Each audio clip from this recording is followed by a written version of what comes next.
사람이 미래다. 여러분, 두산그룹의 이 광고 카피 많이들 들어보셨죠? 그런데 바로 이 광고 카피가 어제 오늘 가장 큰 조롱의 대상이 되고 있습니다. 두산그룹의 계열사인 두산인프라코어에서 구조조정을 실시하면서 갓 입사한 20대 직원들까지 희망퇴직 대상자로 올렸다는 겁니다. 심지어 23살짜리 직원까지 희망퇴직 권고를 받았다고 알려졌는데요. 아무리 희망퇴직 권하는 사회가 됐다지만 이건 도무지 믿겨지지가 않습니다. 자, 어떻게 된 일인지 직접 확인해보죠. 두산인프라코어에서 희망퇴직을 권고받은 20대 직원 한 분을 익명으로 연결하겠습니다. 나와 계십니까? 네, 안녕하세요. 실례지만 지금 나이가 어떻게 되세요? 지금 28살입니다. 28이면 88년생. 네. 두산인프라코어에 입사하신 지는 얼마나 되셨습니까? 지금 이제 5년 다 돼가는 것 같습니다. 5년 다 돼가는. 근데 네. 희망퇴직을 본인이 자발해서 신청하신 게 아니라 권고를 받으셨다는 게 사실이에요? 네, 지금 이제 상담을 통해서 저희들이 안 나가면 더 크게 손해를 본다는 입장으로 이제 좀 협박적으로 말해서 전부 다 이제 나가게 하려고 하고 있습니다. 근데 희망퇴직이란 건 말 그대로 퇴직을 원하는 사람이, 희망하는 사람이 신청해서 해야 되는 건데 지금 말씀 들어보니까 네. 이거는 거의 강압퇴직이네요. 네, 지금 거의 협박조로 이제 사람들을 겁박해서 모두가 못 견디고 나가고 있는 실정입니다. 한 입사 5년이면은 아직 20대 아닙니까? 네. 퇴직이란 말을 딱 들으셨을 때 그때 심정이 어떠셨어요? 자, 막막했죠. 어떻게 살아가야 되나. 이제 30 넘어서 어디에 또 취직을 해야 되나 이런 생각도 들고. 저희도 저희지만 30 이제 가정 갓 이룬 형들은 막 울더라고요. 아이고.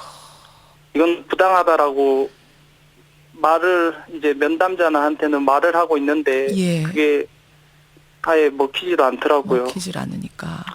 안 나가겠다고 말하셨어요? 네, 지금 이제 안 나가겠다고 말을 하니까 이제 노무대기라고 이제 회사에서 멀리 떨어진 곳으로 교육을 보내버리더라고요. 그러니까 원래 하던 업무가 아니라 다른 네. 곳으로 노무대기요? 네, 노무 교육이라고는 하는데 지금 거의 노무대기 형식으로 이루어지고 있습니다. 그래요. 그 원래 예정된 교육이 아닌데. 네, 지금 교육 일정 자체가 지켜라고 하는 것들이 있어요. 뭔가요? 일단은 핸드폰을 반납해서 핸드폰 사용을 금지시키고요. 예. 그다음에는 이제 첫날부터는 화장실도 못 가게 하더라고요. 화장실을 못 가게 한대요? 화장실도 가면 예. 이제 경고장을 발부한다는 식으로 겁박도 했었고요. 저희가 화장실을 이제 걸고 너무 뭐라고 하니까 이제 화장실은 이제 허락 형식으로 바뀌게 됐고요. 예. 지정 좌석을 만들어서 혼자씩만 앉을 수 있게 만들어놨거든요. 그래요. 참, 또 있습니까? 그리고 이제 제가 회사에 갈 일이 있어서 예. 회사에 가봤는데 회사 이제 출입문이 있는데 이제 카드까지 전부 통제를 해서 회사에 못 들어가게 만들어놨더라고요. 보통 카드키로 찍고 들어가게 돼 있는데 그 카드키가 정지가 돼 있어요? 네, 출입 카드도 통제해버리고 점점 이런 지경까지 오니까 예. 지금 저희들은 진짜 어떻게 해야 될지 모르겠습니다, 진짜.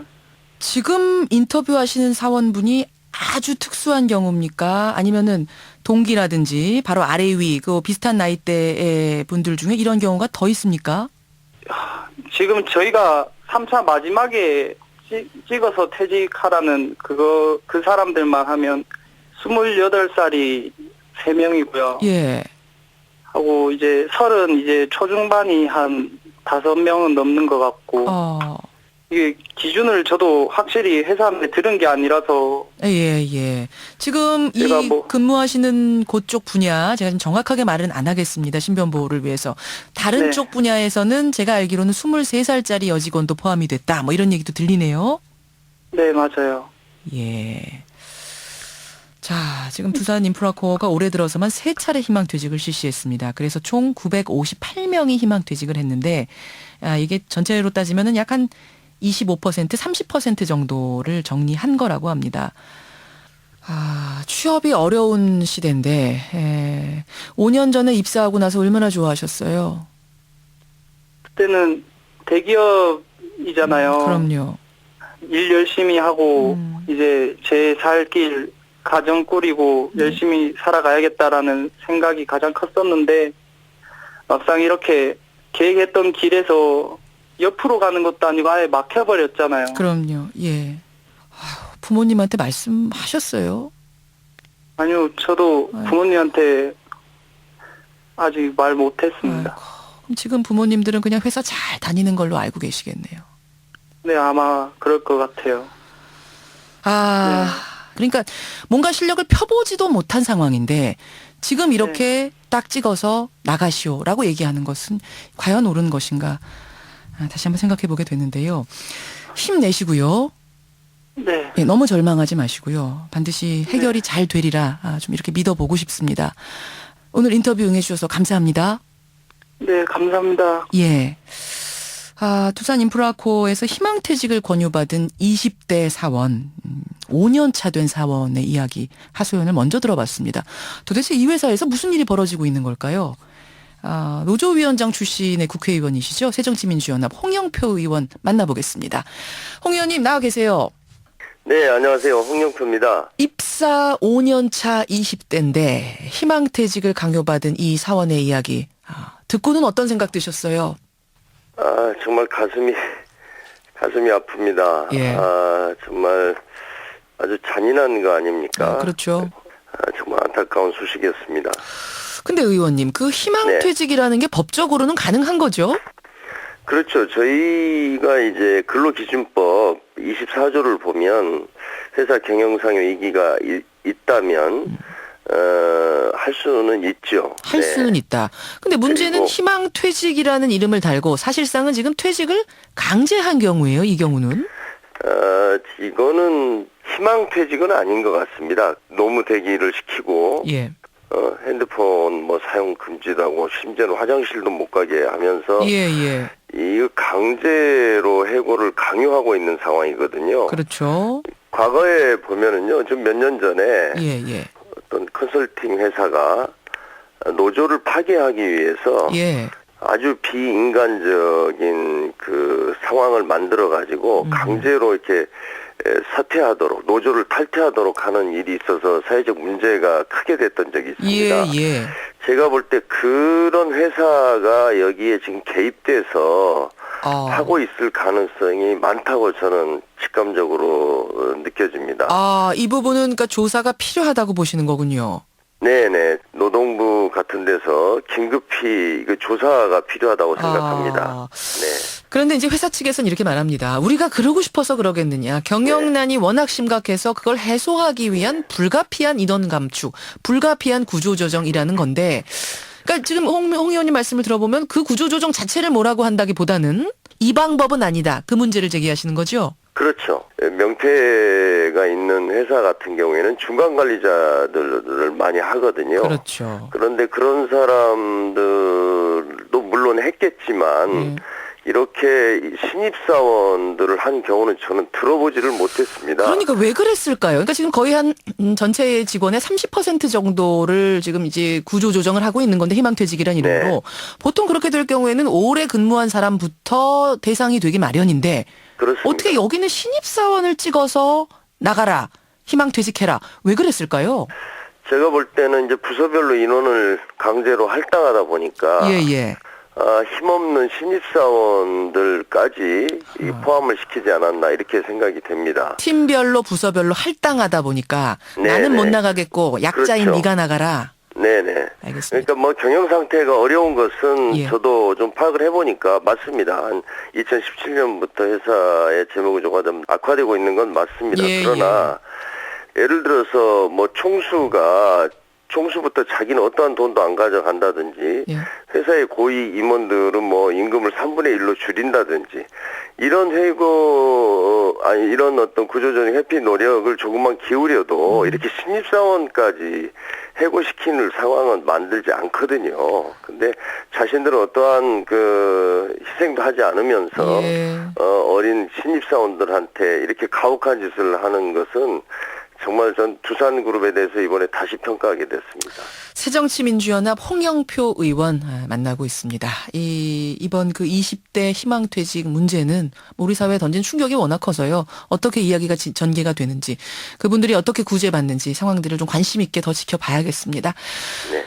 홍 의원님, 네. 뭐 문재인 대표와 가까운 이른바 주류라고 불리시는 분이니까 제가 네. 모신 김에 당연한 질문 좀 하나 드려야겠어요. 네네. 지금 당 분위기 어수선하죠?